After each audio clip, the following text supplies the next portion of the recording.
All right, I'm just doing the test drive in Bruce's 04 quad cab Tacoma, and we did the solid axle swap a couple months ago, and Bruce just came back because he needed to go slower.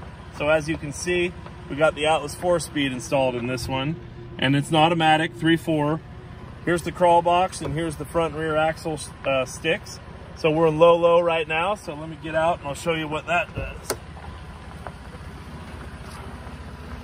So, I mean, it's in first gear, we're in low, and it's just crawling along nice and slow.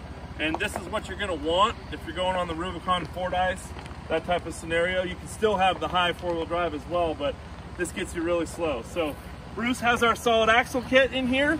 He has a 78-79 F250 Dana 44 front end with 3-inch tubes that we put 6-lug Chevy outers on. This axle is full width. And then he's running the rest of our kit as well. So he's got 10-inch 2.0 King coilovers.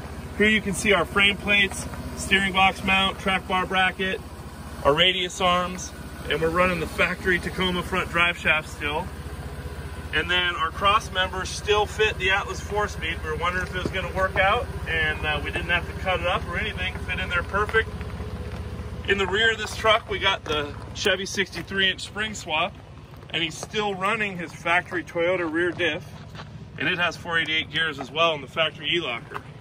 So this is the truck that you could drive it every day, nice and smooth, only on 35-inch tires, but still go up there and slay the Rubicon or Fordyce.